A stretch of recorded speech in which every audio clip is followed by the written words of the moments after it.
Hello, ladies. Ladies, good evening. Good evening, everyone. A freiliche happy Pesach out to you all. Thank you. Thank you. Say especially, I got an email this week that we thank everybody for watching, Muncie and Lakewood and Cleveland and all that. And you forgot Russia. So it seems to be that someone in Russia is watching.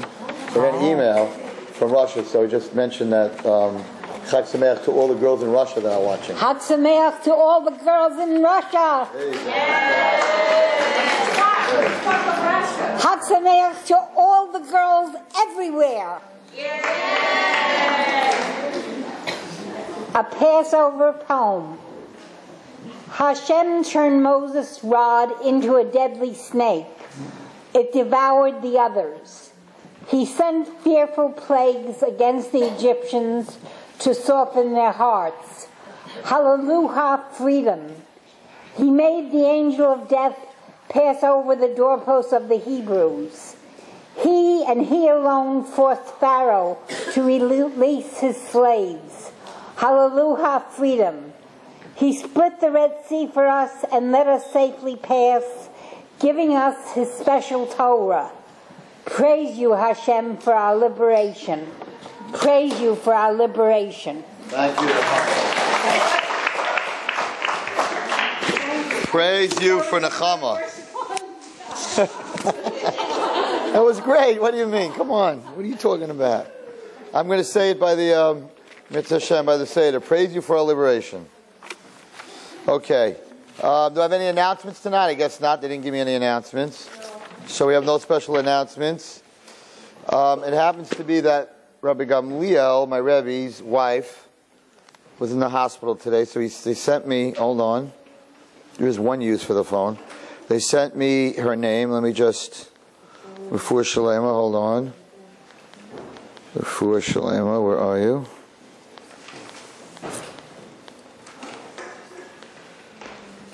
I'll have to find it. See, I don't even know how to use the phone. I know her name is Tzipi.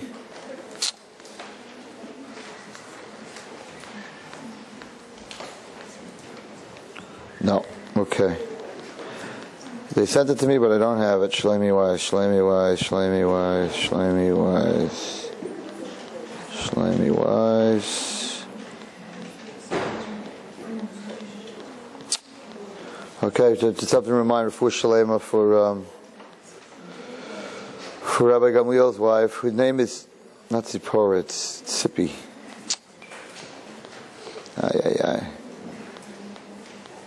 No, I don't have it. I had it, but I don't have it. Okay, Refuah Shalema for the Rebbitzin. Refuah Shalema for Rabbi Chaim Yisrael ben Chaya Musha, Rabbi Yosef Shalom ben Chaya Misha, Rabbi Matzio ben Etel. Chaim Yosef Meir ben Miriam, Hen Yerufol Chaim ben Chana, Chaim Moshe ben Ora, Chaim Yonah ben Daba, Moshe Rufol ben Eliezer Aisha, Menachem Mendel ben Gila, Shimon Abba ben Segel, Aryeh ben Shoshana Rezel, Chaim Naftali ben Minka Mindel, Sarah Esther Bas Rachel, Ruchama Chaya Sarah Bas Chava Brendel, Esther Rezel Bas Daba, Sabo Shalamat Bas Daba, Matel Bas Serol, Mira Bas Michel, Sharona Bas Libaleya, Ritza Mindel Bas Rachel, Crystal Royce Bas Shana, Rivka Bas Rachel, Menucha Riva Bas Chaya, Bella Bas Malka, Dinza Bas Edel, Moshe Eliezer ben Miriam, Tuvia David ben Sarah, Chana Bas Sarah, Menachem Bas Rachel, Chana Basi Bas Sarah Nissel, Nechama David ben Sarah Nissel, Nechama Rina Bas Bela, Kayla Rus Bas Rachel, Rav Chaim Yisrael Belsky. I think it says Ben Cyril. Zilpa Bas Avadora, Masha Shalom Bat Rachel Tamara, Zenik Chernia Bat Chaya, Malki Yehudas Bas Chaya Sarah for Shalema. Shendel Bas Ariva. What else we have? A few more names. For Shalem Yeshua Zev ben Shena Ada and Shalom ben Shulamis. For Shalem Yora Ruth Bas Fego Rina Paya. Rina Bas Mazel Lishaba Bas Dvara Malka Rav Goin Yosef Shalom ben Chayamusha Rucham Chaba Bas Ratzachana Yaakov Yosef ben Sarah Rav Moshe Yitzchak ben Cyril and Nachama Tehila Bas Chana Esther Bas Leah Simcha Bas Esther Yosef ben Sarah Torah Viva Bas Rivka Devorah Chana Bas Tura Gittel Pesach Gittel Bas Mindel Rachel Bas Chana Gittel Mordechai ben Shendel Yeshai Yaakov ben Rezel Meir ben Jamie Tzirufol ben Leah Avram Yeshai ben Aviva Avram ben Moshe Mordechai ben Sarah Bela for Yaakov ben Tzila Bracha Elka Bas Maria Rivka Yaakov Ketzel Arya ben Leah Yitzchak Tuvia ben Rukl, Sarabas Esther, Chaim Shal ben Sima, Mordechai Shmuel ben Sima Merachel, Mordechai Shmuel ben Esther Toiva, Shlama ben Zion, Ita bas Pesha, Chai Sarah bas Sarah, Shlem Yisrael ben Leah, Chai Esther bas Fega, Chai Gittel bas Freya, bas Peri, Freda, Eliyahu David ben Hendeleah, David Yaakov, Dan Yaakov ben Geula Yenta, Golda Yenta, Yeshua ben Gittel, Shena Rivka bas Matlu Yehudis, Aaron Yehuda Leib ben Gittel Fega, Gittel Fega, Benjamin ben Bela Etta, Benjamin ben Bela Etta Esther, Noah bas Chofit, Tzvi bas, Elta, Toby bas Deville, so it's Chofit bas Noah, Moshe Alexander ben Bela, Peretz David ben Chayaleah, and Aaron ben Leah, the boy who was wounded in France. I haven't heard anything. Okay, so of course we're going to talk a little bit tonight about, not a little bit, but a lot, about the Seder and about what's expected from us. So I called my Rabbi today, Rabbi Gamliel, and I asked him, what should I talk about tonight? What should I talk about by the Shir? So he said the following, which is very, very, very important. And he said like this. He said that Bli Ayin Hara, for the last 55 years, he's been saying the Manashtana. He said he doesn't understand. The kasha is, why do we keep asking the same question? Imagine if you asked your parent over and over the same question. After a while, they're like, stop asking the question in class. Same question, same question, same question. So we know there's a mitzvah for every person to say the Manashtana, right? Afilu kulanu chachamim, kulanu nevainim, kulanu yoidim esat, no matter how smart you are, it doesn't make a difference, right? Doesn't make a difference. You have to talk about Sipur Yetzias Mitzrayim. So why is this halacha that everybody, right? Afilu kulanu chachamim, kulanu nevonim, kulanu zakenim, kulanu yoidim esat Torah, right? We know that everybody has to say the Manashtana. It can be the biggest Rav, the biggest tzaddik, the most brilliant man, to the smallest little teeny kid who gets him on the chair, who just started to speak. It's the cutest thing. They say the Manashtana, right? Everybody has to say the Manashtana. Even the halacha is that if you're by yourself, you shouldn't be by yourself, but if you're by yourself by the Seder, you have to ask yourself the Manashtana. Why shouldn't you be by yourself? Because I know someone who wants to be by themselves. It's nice. You sit around, you talk about Yetzias Mitzrayim with other people. It's not available to be by yourself. No, I'm giving a bracha. You shouldn't be by yourself. There should be other people around to talk. You're talking about Yetzias Mitzrayim. So the more people, the better. We're all Am Hadrim. It's nicer. But if you have to be by yourself, you're by yourself. Some people travel, and they're traveling, they get caught there by themselves. Some people in the hospital. So they have these community seders, but sometimes the person's by themselves. So the halach is, if you're by yourself, you have to ask yourself. It sounds very silly. Ask yourself a question? Why would you ask yourself a question? And we keep asking the same question. French, in English, in Hebrew, in Yiddish. So cute, the kid gets up, tatach, l'freged, the firkashes, right? And that's nice for a little kid, but I'm 40, I'm 50, I'm 60, whatever. They ask them about Ashtana. So the question never changes either. It's always the same question. It's always the same answer. It's a little boring, no, to keep asking the same question. We should come up with some new questions. Now let's take apart the Manashtana a little bit to understand the question. So first of all, why do we have to say Shebachol Haleilos Anu Ochlim Chametz U'Matzah? What is the question that we're asking tonight? The question that we're asking is, why tonight are we eating kulo matzah? So we should ask, nothing to do with all the other nights of the year. Why tonight can I only eat matzah? Why tonight do we eat maror? Why tonight do we dip twice? Why tonight do we eat leaning? Right? That's the question. But that's not how we ask it. We talk about all the other nights. My question is not, listen carefully, I never spoke on this subject. My question is not, why are we eating matzah tonight? That's not my question. That's not the four questions. Why do we eat matzah? Why do we eat maror? Why do I dip? Why do I lean? That is not the 4 questions of the Wallerstein. The question that I'm asking is, every night I eat chametz and matzah, and tonight I'm only allowed to eat matzah. So the question is not that why do I eat matzah tonight? The question is why do I eat matzah and everything else all year round, and tonight I only eat matzah? Because if the question was only why I eat matzah tonight, then you don't need the whole shebachol halelos. The same thing with the next question. All other nights I eat vegetables. Yeah, so we need to know that. I need to know that you're on a non-carb diet. That all the other nights you're eating a vegetable salad. I need to know that. What's the shebachol halelos anu oichlum? Right? But it's in the question that all other nights I eat tomatoes and cucumbers and lettuce and all this other stuff. Tonight I eat maror. So there seems to be more to this question than what's going on tonight. It seems to be a question about what's going on a whole year. Because the beginning of each question starts off with the words, Shebachol halelos, on all other nights. The beginning of the question is not on why tonight. The beginning of the question is why all other nights. I don't even dip one time. And tonight 2 times. Interesting about the dips. So I remember as a kid growing up, I never understood the 3rd question. What does that mean, dips? Right?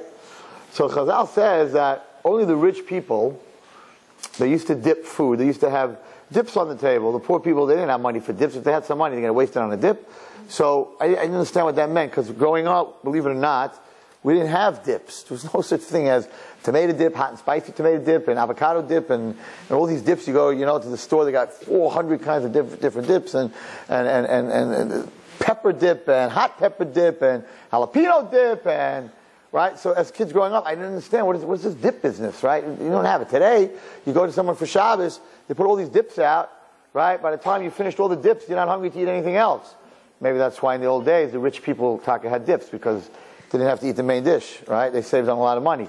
But Lamais, it seems to be that in the old days they used to take the bread, they used to have dips. The poor people didn't have money for dips. Today dips is an extra. So, why do I have to make a statement that all of the nights I don't dip even once? And the last one, all of the nights I eat leaning, I eat sitting up tonight. So there's something going on here that's much bigger than the question about asking tonight. Now, what's the answer to these questions? What's the answer to these questions? We were servants to Paro and Mitzrayim. And Hashem took us out. If He wouldn't have taken us out of Mitzrayim, then we would be, our children, our grandchildren, everybody, we still would be with Paro and Mitzrayim. There's no Paro and Mitzrayim. There's no slavery in the world, pretty much, right? So, what's going on over here? What is this? How is this answering the 4 questions? I'm asking you a question, why I'm eating matzah, and you're telling me we were servants. Okay, I understand that. More I understand, but what's the thing about leaning, about being a king? Altogether, the whole Seder, and this is what Rabbi Gamliel wanted me to speak about tonight. The whole Seder is a paradox. I love that word. Because the first half is like depressing of the Wallerstein. All the nights, chocolate chip cookies, brownies, cake. Okay, maybe some of you don't get so excited about it. I get excited about this stuff, right? Right? So, all these goodies, right? And tonight, no goodies. Tonight, just matzah. Why matzah? What do we say? Halachma anya. It's a poor man's bread. It's not something to be excited about. But, when you eat the matzah, you have to lean. When you eat the maror, you don't lean. Because maror is bitter. But the matzah, when you eat the matzah, you have to lean. Why do you have to lean? Because it's a simon of geula. But it's not a simon of geula, it's a simon of halachma anya. It's a poor man's bread. It's broken, it's pieces. It's not a rich man's, it's not a kingly thing. Kings don't eat matzah. Poor people eat matzah. Not today. Today you gotta be very rich to eat matzah. $23 a pound. You start off rich, then you buy the matzah and you end up being poor. But $23 a pound. And they're not even putting gasoline in it. I mean, what's going on over here? It'd be so expensive, right? $23 a pound. So, and some of it's $25 a pound. Baruch Hashem, you can spend money on a mitzvah. Because Baruch Hu, you got to bring Mashiach. Jews are willing to pay $23 for a pound of matzahs. How much is in a pound? 6 matzahs. $4 a matzah. But we're willing to do anything for Hashem. You want us to eat something that tastes like cardboard? That has absolutely no taste at all, that I can't digest, that I'm cracking my teeth on, right? And I'm paying $4 for one? That's what you want me to do, Hashem? You cannot get matzahs. The matzah factories can't make them fast enough. Because the Jewish nation, mi ka'amchi Yisrael. Bottom line, if it's $50 a pound, we're going to buy matzah. Because that's what Hashem wants us to do. And that's a mitzvah. And even though it has no taste. So, the first question that we're asking is sort of, I don't understand this. If tonight is the night, listen carefully. If tonight is the night that we got out of Mitzrayim. Tonight is the night that we got out of slavery. So I would understand if a whole year I eat matzah. But tonight I eat chocolate cake and a big challah. Because tonight is a celebration. So part of the question is, if a whole year I eat challah, so surely tonight I should eat challah. The whole year, I'm eating challah to live. Tonight, it's party time. We were servants. We're free. So compared to the rest of the year, my challah should be with sugar and honey and dates. Should be super delicious. No, but a whole year I could eat cake and tonight I can't. So the question is I don't understand. This doesn't make any sense. Tonight's supposed to be a night of partying. And instead, I'm eating lechem oni. First question. Second question is, same question. A whole year round, I eat vegetables, I eat salad. Right? Tonight, we came out of Mitzrayim, we should be eating a superstar meal. Not eating something bitter. Tonight's not a bitter night. Tonight's an amazing night. Pesach's not when I was in Mitzrayim. A whole year round, you say Kriyat Shema to remember when I'm out of Mitzrayim, I'm free. We're sitting there. Some men are wearing a kittel. You have a pillow. Right? The women are all dressed up. There's silver all over the table. You're supposed to take all your silver out. The family's all dressed up. There's wine on the table. This is the big night. Tati, what's going on over here? Tonight of all nights, you shouldn't be allowed to eat anything bitter. It should be like Rosh Hashanah. You're not supposed to eat anything bitter on Rosh Hashanah. You shouldn't be allowed to eat maror tonight. That's my question. Oh yeah, I can eat anything I want. Tonight I surely shouldn't be able to eat anything I want. Tonight I shouldn't be able to eat anything bitter. Question number 2. Question number 3, what's going on over here? So the first 2, you're telling me to be lechem oni. And you're telling me that it's bitter. And now all of a sudden you're turning me around. And you're saying, but by the way, we need to celebrate that tonight you're a king. Hashem, make up your mind. What am I tonight? What am I tonight? Am I lechem oni and maror? Or am I dipping? What's going on? And now you're telling me that when I eat the matzah, I should be leaning? But matzah represents poor, broken, desolate, low. No, the spirits didn't rise. Not happy. That's what it represents. So why am I leaning when I eat the matzah? I understand I'm leaning when I drink the wine. V'ga'alti, v'lakachti, they're all the lashon of redemption. So redemption is a happy thing. Why am I leaning when I'm eating the matzah? But kulanu musubim, we're all leaning. This whole thing doesn't make any sense. To a kid, the whole Seder doesn't make any sense. He looks at the Seder plate and he sees a bone, korban Pesach. He sees an egg, korban chagiga. Then he sees maror. Then he sees matzah. Then he sees wine. He's like, why are we drinking wine? 4 crises of geula. Why are we eating matzah? Because we're like poor people. Why are we eating maror? Because it's bitter. Why are we eating charosas? Because it's sweet. He's like, what's going on over here? So Gamliel said to me today like this. He said the whole Pesach is a yontif of emunah, of belief. The Zayah uses different words, on how to explain what matzah is. One of the words I believe that he uses is lechem de menusa, bread of belief, of belief, because when Klal Yisrael, when the Jews left Mitzrayim, they were going out into the desert, and they had no food. They went out, they had no water, they had no food, they went into the desert, right, and they just believed in HaKadosh Baruch Hu. And the matzah, we know it baked, or exactly how it baked on their back, or it didn't bake on their back. But the matzah, they went, Lech Tech Acharai, by Midbar. They went into a Midbar. Yelet Shashuim, we went into a Midbar. We didn't know what we were getting ourselves into. Hashem said, let's go, we went.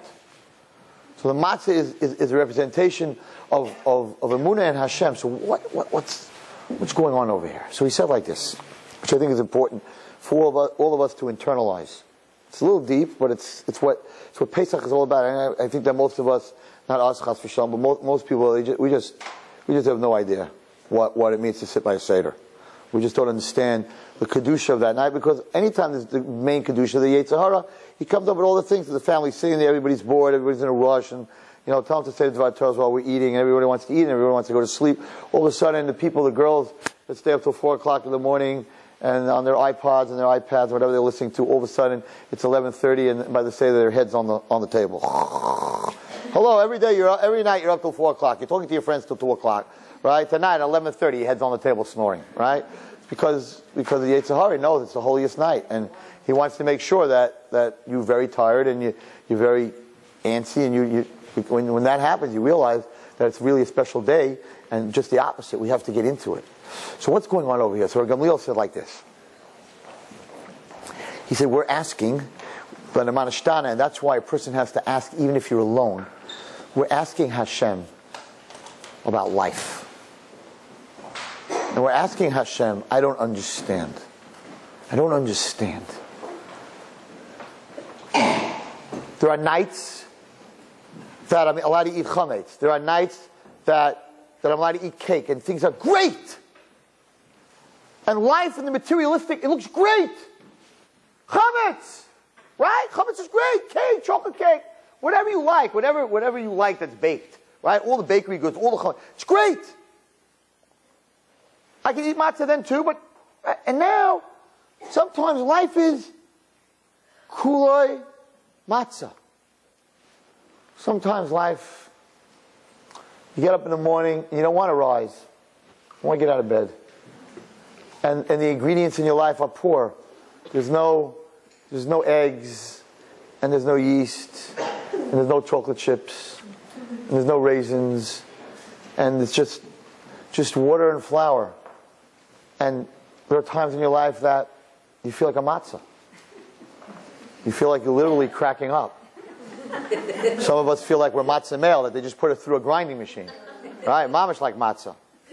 Some of us feel like a matzah bowl. Depends on who you are. But on a serious note,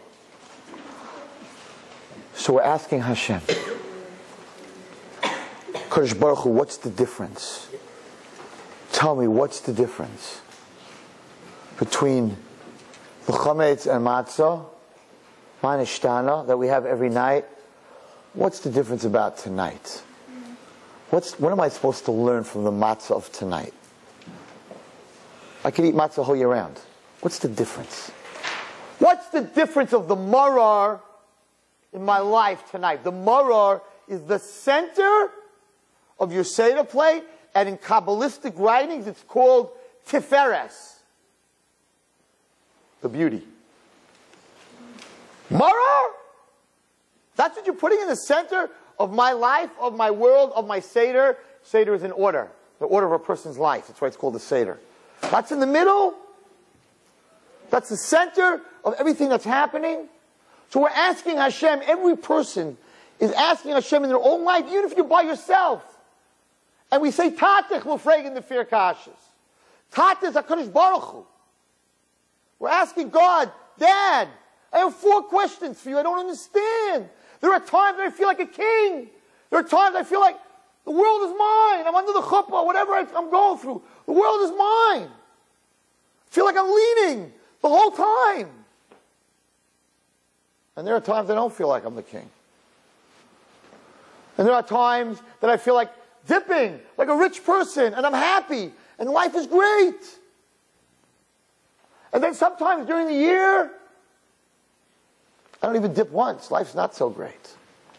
We're asking him all these questions. We want to understand the main question of all 4 questions is, Shebachol haleilos, my whole life, all the nights of my life are a certain way, but tonight you're commanding me. You're telling me to live my life at the Seder on both sides. On both sides of the world. In pain, in marar, in matzah, in oini, in being poor and broken and bitter. And you're asking me to live on the other side. Leaning and dipping and drinking wine and shulchan aruch. And what we're trying to teach ourselves and what we're trying to teach our children, that life is made up of both sides. There's pain and there's gain. And there's good times and there's bad times. And you're allowed to ask. My Rabbi said something amazing today. And it's like Hashem sent me this message. We want to start. I'm not going to even tell you where I just came back, actually. I was somewhere else in the United States. And I was trying to figure out why some people don't invite me to speak. And why some people are a little anti-Arnava. Why? People come here to learn. People come here to grow. Why would you be anti a place that women come together to learn? It just didn't make sense to me. So I asked, why is this rabbi so against what we do? And the answer that I got was, because Arnava allows girls to ask questions. And the Torah is built on Mesorah. It's built on not asking questions. This is what our parents did. This is what our grandparents did. Do it. And he quoted that from Sarah Schneera, and I don't believe she ever said that. But that's what he quoted. And therefore, an organization which allows girls to ask questions, and a rabbi that gives reasons for butterflies, because that's the way Hashem created them. Don't ask questions on a metamorphosis, because that's the way it is. We're totally anti that. We're totally anti allowing in chinuch people to ask questions. I said, okay, there's many ways of teaching. And on the plane ride back last night, I was thinking to myself, maybe he's right. You know, once you open a person and you let them ask questions, then they begin to ask questions. And so I say, well, maybe these people don't have the answers, or they're scared of the questions. But I hear it a little bit. You know, once you allow questions, who knows what's going to happen? So the first thing my Rebbe told me, he has no idea. He has no idea. I called him today. His wife's in the hospital. He picks up. He's sitting by her bed in the hospital. I say, hi, Rebbe. I'm going to speak tonight. What should I speak about? He says, the Manishtana. People have to ask questions. That was his answer. A raya that every year you sit by the Seder, which is the Seder of the Olam, the way the world was created. It's all about the world. And Hashem says, halacha is, ask 4 questions, the same questions every single year, because otherwise, listen to what he said. If it wasn't a mitzvah to ask these questions, people would not ask questions. And people who don't ask questions, this is my Rebbe, are people who don't care. You go on a shidduch, you want to go out with somebody, you want to get married, oh my goodness, do you ask questions? Where did he learn? How did he learn? Who are his friends? Family friends? Where do they daven? Where? What? Who? Ha? He? Who? He? How tall is he when he's wearing, how tall is she when she's wearing high heels? Right, without high heels. Does she wear high heels? This school, that school. They call the doctor. Did she ever have a cold? Did she ever sneeze? Whatever. What kind of tissues does she use? Is it Kleenex? Does it have aloe? Doesn't have aloe? Like exactly, right?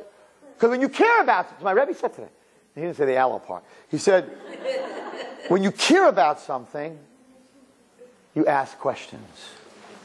Before you buy a house, you ask a million questions. You send a guy into the house, an engineer, to look at the house, and the foundation, and the wood, and the windows, and everything. You ask questions, because you want to know about the house, because you want to buy the house. She says, HaKadosh Baruch Hu, we have a halacha in Shulchan Aruch that even if you're alone, you have to ask the Manashtana because you must learn. Unbelievable what he told me. I was like blown away. I didn't tell him the whole thing that I had yesterday. I didn't say anything to him. I was like blown away. Like the man is in my mind.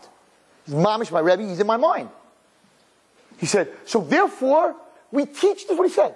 He said, we teach every little kid, from the moment he can open his mouth, ask questions. 4 questions every year that kid will ask. Manishtana, manishtana, manishtana. And when you're 80 years old, ask questions. And when you're 90, ask questions. And when you're 100 and you sit at the top of your table, you still have to say the manishtana. Ask questions. And understand that at the end of the day, some of your questions can be answered and some of your questions can't be answered. Not because they don't have answers, but because we don't have the ability to understand all the answers. I don't have the ability to understand how a Tylenol works. If you came up to me and asked me right now, Wallerstein, I have a headache. I took 2 Tylenols before I got here. How did it work? I have no idea. I didn't go to medical school. I didn't learn about your nerve endings and your brain waves and how it gets to your brain, and then your brain decides what part of your body to send it to, then what part of your body hurts. I have no idea. I didn't go to medical school. And half the guys that went to medical school probably have no idea, right? But you got to go to medical school, and you got to be a pharmacist, and you got to go to school. You got to learn it. I can't just answer everybody's questions. You're going to come up to me and ask me how a car works and how the engine works, and I don't know. I know. I step on the gas pedal, and the car works. I go to 0 to 60 in 2.3 seconds. I'm happy. Don't try it at home.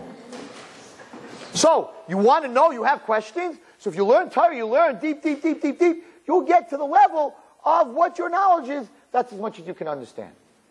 So what happens? So you have this little kid, right?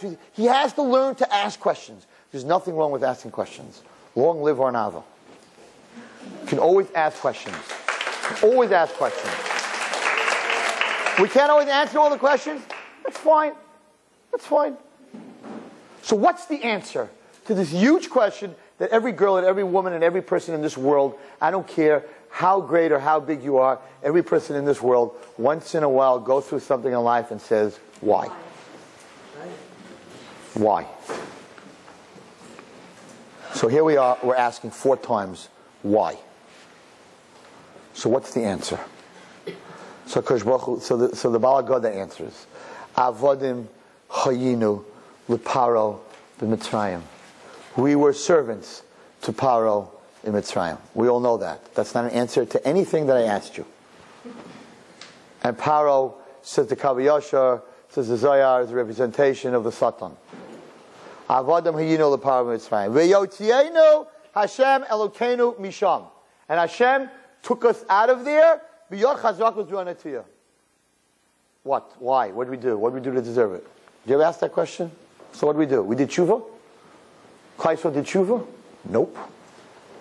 Open up your Chumash Shmos, take a look. No tshuva. Not only that, Moshe Rabbeinu was talking to the walls. Nobody was even listening to him. To be strong enough, to be liberated enough to praise Hashem's name. Why did he take us out? Why did we deserve to be taken out at that moment? In freedom, praise Hashem. Had we earned that? That's what we got, but how did we earn that? We're on the 49th level of Tumah. If you think that they were doing Avodah Zarah, they were on the 49th. There's only 50 levels. We're on the 49th level. And Hashem took us out of Mitzrayim. Nobody asked why. When Moshe Rabbeinu came and said, okay, we're out of here. That's it. Everyone get home, close your doors, put blood on the door on the inside. Tomorrow morning, we're out of here. Nobody said, why? Why do we deserve it? They took their sticks, they took their thing. Let's go. Let's go. So the Baal HaGoda is answering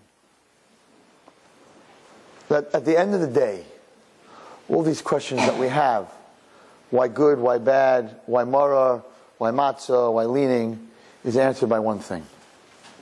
So you need to know, Avodim hayinu l'paro b'Mitzrayim, but HaKadosh Baruch Hu, Yetzienu, Hashem took us out because God wanted to take us out, because He fell in love with us that night.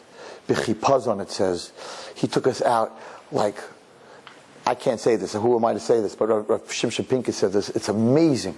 It's amazing that we don't understand that he explains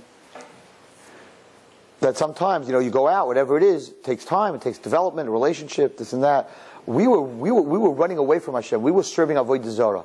So that HaKadosh Baruch Hu came to Klal Yisrael and he fell in love with us. It was a moment. It was a moment in time that he fell in love with us and he said, now!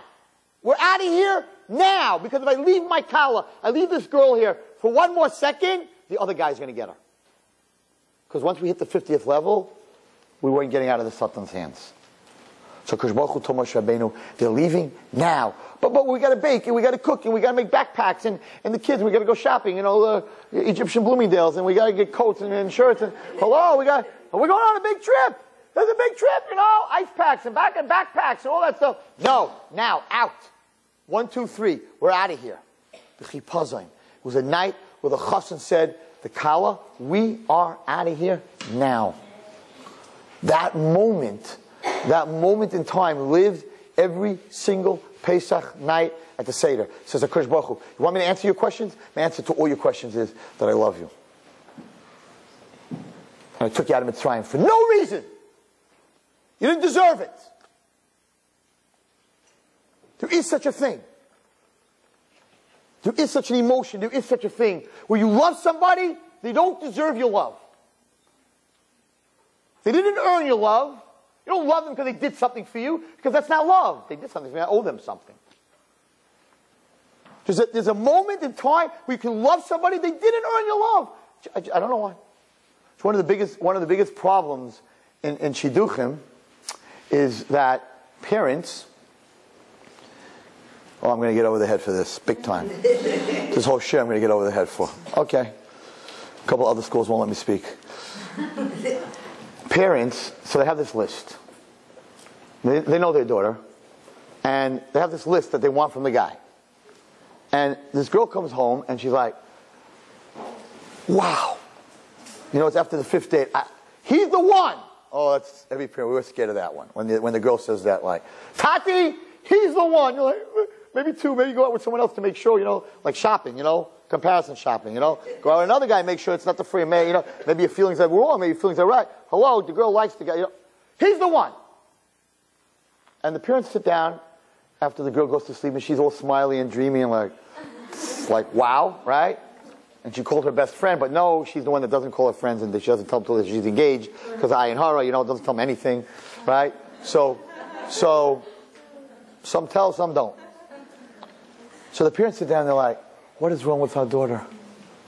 What does this guy have? It doesn't make sense. She was looking for a guy that graduated, that had this, and she was looking for a guy that had this, and she said, he don't have this, and he don't have that, and he don't have this. Okay, he's got a couple of dimples, right? Big deal. She married a guy for his dimples? Like, come on. When God gave out dimples, I thought he said pimples. I said, don't give me any. Missed it. But seriously, so what's missing? What happens? Why is it a problem? Because there's an ingredient that the parent doesn't have that the daughter or the son has. There's an emotional connection between the two. We as parents, we're looking at the paper, we're looking at the stats, we're looking at what we expect. But that ingredient, that's probably one of the most important parts of the equation, we don't have that. So we're looking at it coldly and we're like, we don't understand. So what happened this night makes no sense. We did not earn it. On paper, the shidduch between Klal Yisrael as a nation and HaKadosh Baruch Hu makes no sense. Serving Avodah Zarah. It was serving Avodah Zarah. Why would you take them out? Right? What did the Malach of the Yam say? Hey, my Avodah Zarah, the hey, my Avodah Zarah. What are you in love with these guys for? The Mitzrim should be in love with them. They're the most powerful nation. They have all the money. Right? Why are you in love with the Jews? They're both equal. They both serve Avodah Zarah. So he asked, that's what the Yam asked Hashem. I don't understand. Why are you in love with this chevra? I took you out. Don't ask any questions. I love you. And if I didn't love you, you'd still be servants. Not with chains and not being beat because everybody's free today, but spiritually, you'd be servants. It took you out of a imprisonment, of a spiritual imprisonment. The night of the Seder, the night of Pesach, is so huge that HaKadosh Baruch Hu, that God says, tonight is Leil Shimurim. Tonight I take responsibility on the Kala. Leave your doors open. Tonight I'm watching you. I am the Chassan. The night I'm getting engaged, there's no one going near my Kala. There's no, Leil Shimurim should be the night we got the Torah. No. It's the night of Pesach. And therefore it says in the Kav Yashar that by every Seder God comes with his Malachim and he comes to look at his Kala. He comes to look in the window. That's what the Kav Yashar says. God comes to every Seder, to every Jew's Seder, and he comes to look in the window to see his beautiful Kala, this beautiful nation that we have, sitting with our $24 a pound matzahs. Doesn't matter. Sitting here, no matter what happened this year, we lost Gedolim, children massacred in a terrible way in France. I mean, if this nation had any reason to step out, we got plenty of reason to step out. No. The Kala is sticking, and the Kala is there. And he tells his Palmeli Shalmawa, he tells his angels to listen. Listen in the window to the way my bride, my Kala, us, Klal Yisrael, is talking about me. Dayenu, Hashem, if you would have just taken us out of Mitzrayim, it would have been enough. It sounds like a love story. It sounds like a Kala talking to a Chassan. I don't need the jewelry. I don't need the car. I don't need the ring. I don't need the watch. I don't need the pearls. Dayenu. It would have been enough, just the two of us. We just would have been together. I didn't need all this stuff. And you gave me a ring, that would have been enough. And you gave me pearls, and that would have been enough. And we sing Dayenu, and every kid knows Dayenu, because it's the most important word. The most important word in Chinuch, the most important word of being close to God is to be able to say out of your mouth, Dayenu. I don't need more. We live in a generation that says just the opposite. No matter what you give me, it's not enough. Just the opposite of the Dayenu. And we go through a whole Dayenu. What do you mean if I would have taken you out of Mitzrayim and I didn't give you the Torah? Dayenu. I took you out of Mitzrayim to get the Torah. Hashem, you spent time, you took me out of Mitzrayim? You took me on a date? I would have been happy just to be with you for a moment. Would have been enough. You should be, by Dayenu, you should be crying. Tears should be flowing. You're talking to the Chassan. Would have been enough. I didn't need it. I just wanted you. You took me at Mitzrayim. You killed their Avodah Zarah. You gave me their gold. Enough! We need more. That's why we sing it. That's why every little kid needs to know that word Dayenu. What happened to all of us? What happened to that little kid who used to sing Dayenu? It's enough, I don't need more. Now we live in a generation where I need more and more and more. Up my credit line, on my credit card. I need another dress. I'm not Chashon speaking to you, all of us. Because Baruch Hu, it's not enough. We want more and more and more and more. When they come up with Apple 6 and Apple 8, we need that. I need to upgrade and to upgrade and to upgrade. Walk into a Verizon store. Look what's going on. Now that kids are out of school. I went to get a battery. Little schmitziks, little 14-year-old kids. What's the newest phone? Hello? What's the newest phone? You're 14 years old. I have to have the newest phone. The newest iPad, the newest... what? Dayenu. Dayenu. We sing it, but from little kids. That's the relationship that we have with God on the night of Pesach. But we don't. Nothing's enough. Nothing's enough. These are all lessons in life. The whole Haggadah, the whole Seder is lessons in life. And that you have the mishpacha sitting around, the family and friends sitting around, and the poor people sitting around on your table, and the guests. That is the Seder. That is the Seder of life. That is the world. That's the way the world is supposed to be. Therefore, when we start, before we open up the world, which is our Seder, At creation of our Seder, the beginning, the first words that we say is, Kol dichvin yeseh v'yechel. Whoever's hungry, come in and eat. Because you can't have a world, you can't start a world without chesed. Olam chesed yibana, the world is built on chesed. We're building this Haggadah, we're building a world on Pesach night. So it has to open up with whoever's poor, whoever needs, come and eat. Kol ditzrach yeseh v'yifsach. Whoever's needy, come and join in the Korban Pesach, which you're not allowed to do. Because the Korban Pesach, you have to make up the group. You couldn't say this in the times of the Beis HaMikdash. Because the group had to be made up beforehand. But we're now in Golos. We don't have the Korban Pesach. So we're saying to everybody on the outside, come to my house.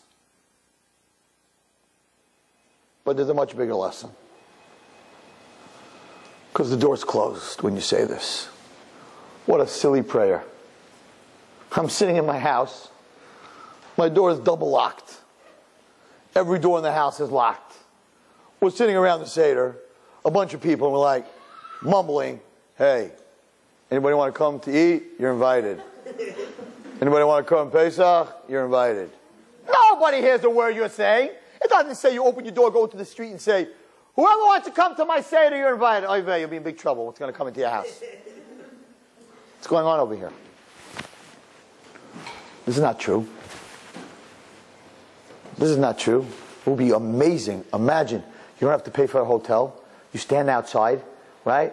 And then at the Seder night, everybody's screaming, you're invited to come to my table. You got free 2 days in the Pesach in the hotel. You just walk in and say, they invited me. I'm invited to their table. No, they're all whispering, don't you dare come to their table. We're set for 12. I'm not paying for 2 more. So what is this? Everybody come in and eat with my door locked on the 8th floor in Manhattan, in an apartment building, double locked with a police lock. Come into my house and have something to eat.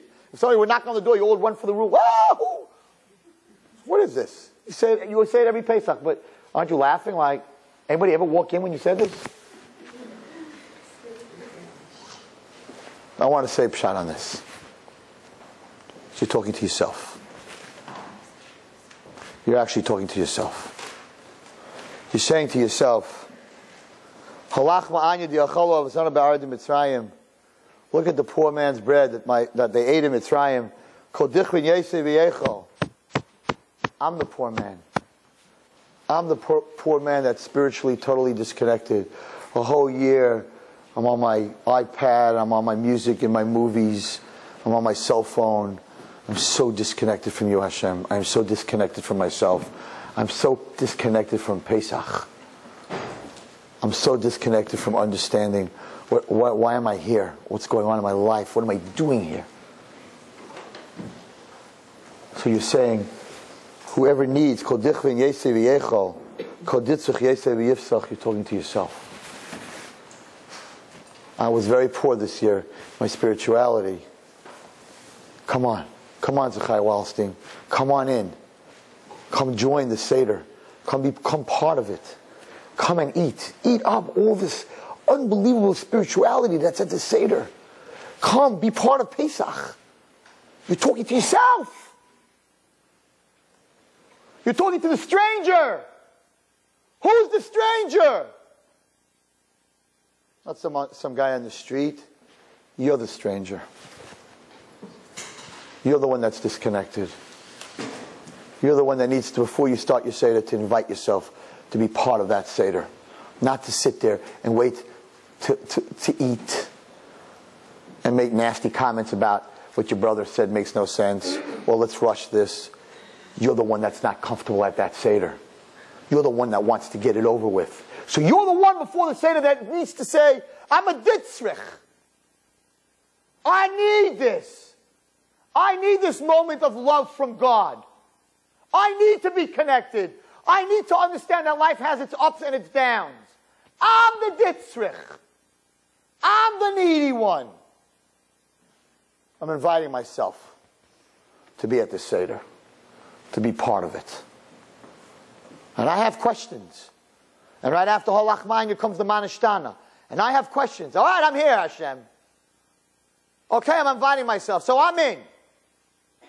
So you love me. So it's a moment of love. So how come I'm going through so much pain? So how come there's more in my life? And matzah. At the same time, sometimes there's malchus. I don't understand. So I'm here. So I'm in. So I don't understand. So the rest of the night, the Baal HaGodah explains to us that even the pain in your life and the things that you go through, it's part of your growth. It's part of your life. They had to go into Mitzrayim to become a nation. They went in, as we read, as 70 people. And what put them together was the pain. And they left as a nation. Many times when Klal Yisrael is in trouble, you see that the achdus in Klal Yisrael, that all of a sudden the barriers that are between us fall away. And we become one. And the rest of the Haggadah, HaKadosh Baruch Hu was explaining to us that that's what life is. Life is a paradox of good times and bad times. But you need to know one thing. You need to know that you are Avadim, but I took you out of your Avdus. And if I took you out of your Avdus, I didn't take you out of slavery to bring you back into slavery. And so many of us today are back in slavery. We're not free. We're so not free.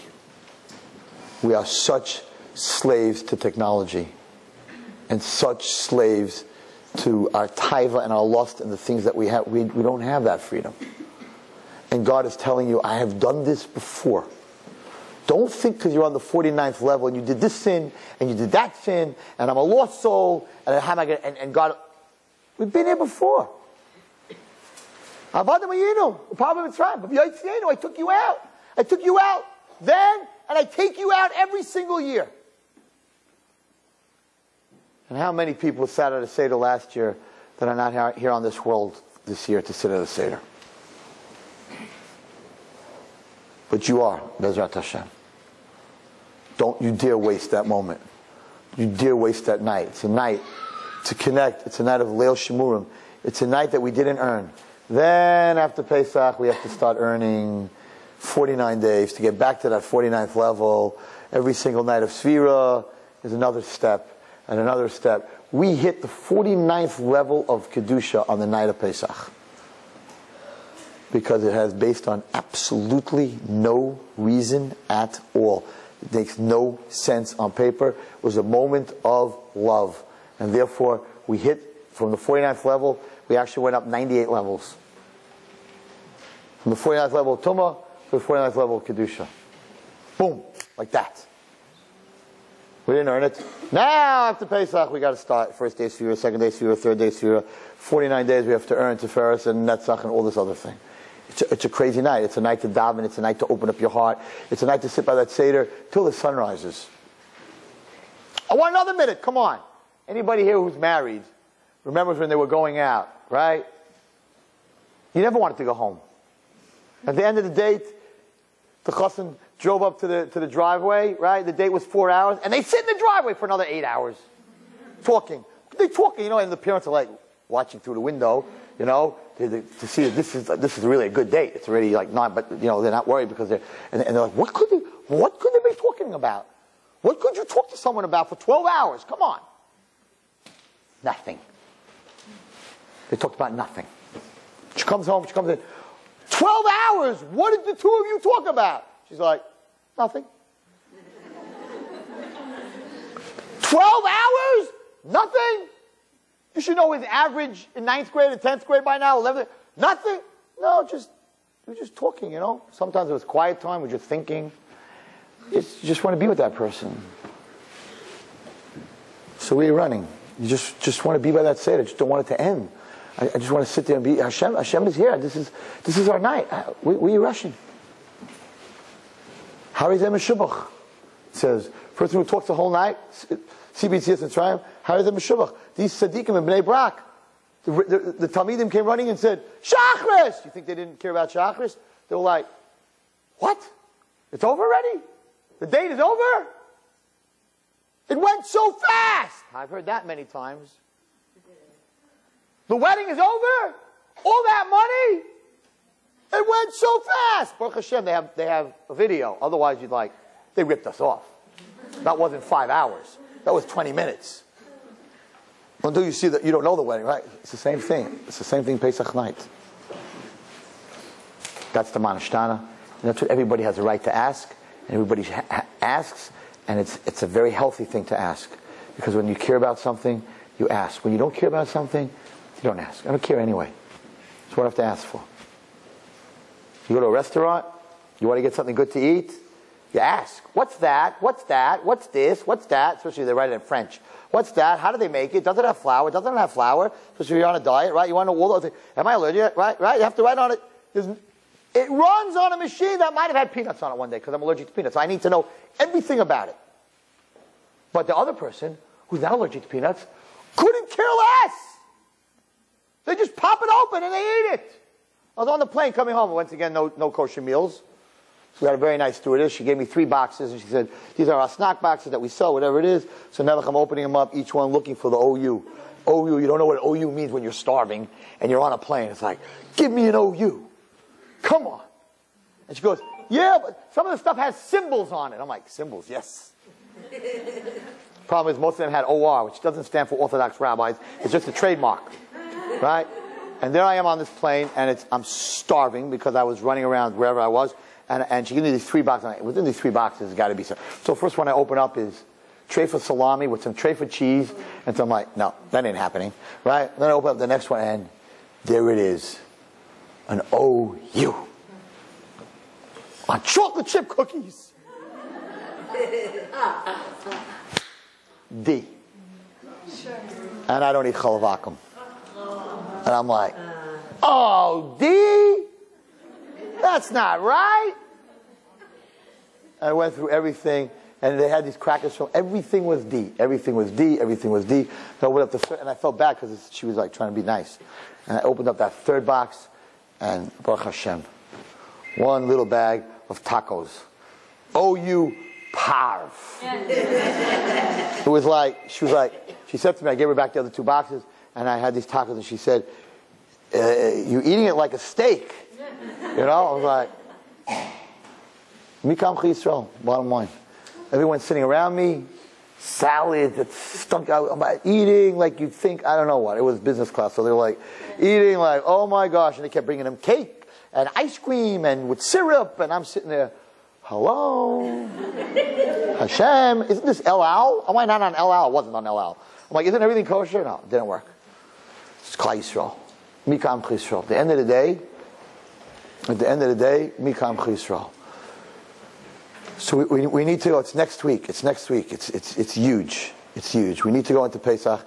Yes, ask the Manashtana. Say, Kosh Baruch Hu, there's so much that I'm saying, Ma, I don't understand. Tate, ich will defragen the fair kashas. Tati, I don't understand. There's so much in life I don't understand. Tati says it's okay. You're allowed to ask. Not only are you allowed to ask, you have to ask. Because if you ask me, it means you care. And if you care, then certain things I can answer you, and certain things you can't understand, I won't answer you. And we end, two endings really to the Haggadah. There's one ending, which Chasal Seder Pesach, where the end is B'Shana Haba B'Yerushalayim, Bezrat Hashem. And then there's the second end. And the second end is Chagadia. So I want to give everyone a bracha. First of all, not L'Shana Haba B'Yerushalayim, but this year, Mitzvah Hashem, should be in Yerushalayim. I'm a Kohen, and it says that the busiest day of the whole year for Kohanim is Erev Pesach, because every family had to bring a Korban Pesach. So I'm telling you right now, do not try to reach me. Erev Pesach, I will be busy. You will not be able to reach me, because we're going to bring the Korbanos to Mitzvah Hashem. But the last thing that we say in the end of the Haggadah is the following. V'asa HaKadosh Baruch Hu, and God will come, v'shachat l'malach hamaves, and He will shecht, He will slaughter the Malach HaMaves. The Shachat L'Sheichet, the Shachat L'Seira, the Shasal L'Maya, the Kachal L'Nura, the Saraf L'Chutra, the Hikal L'Kalba, the Nashach L'Shira, the Achal L'Gadya. Gadya is the little goat, which is us. The Zaban Abba, that the father bought, which is HaKadosh Baruch Hu, B'trei Zuzeh, with 2 coins, which stand for the 2 tablets of the Seres HaDibros. But remember one thing, everybody here. Chad Gadya. There's only one Gadya. Chad Gadya. There's only one Gadya. And Gadya is Klal Yisrael. There's only one nation in the world. That's HaKadosh Baruch Hu's Shepsela. It's HaKadosh Baruch Hu's sheep. And that's us. And that is the end of the Seder of the world. That starts off halach ma'anya. This is a poor man's bread. That's the beginning of the world. The world begins with that and begins with chesed, and the world ends. Chad Gadya, don't forget. No matter what you're going through in life, girls, there's one Gadya. Chad Gadya. There's one Gadya. And that is us. There's one lamb. There's one Shepsela. And in the end, God will shech the Malach HaMaves, the Satan, so that all that remains in this world is He Himself, whose Chad is one, and the other Chad, which is Gadya, which is us. May we all be zeichet to see this. V'karav, you should have a Chag, kosher v'sameach, and only good things.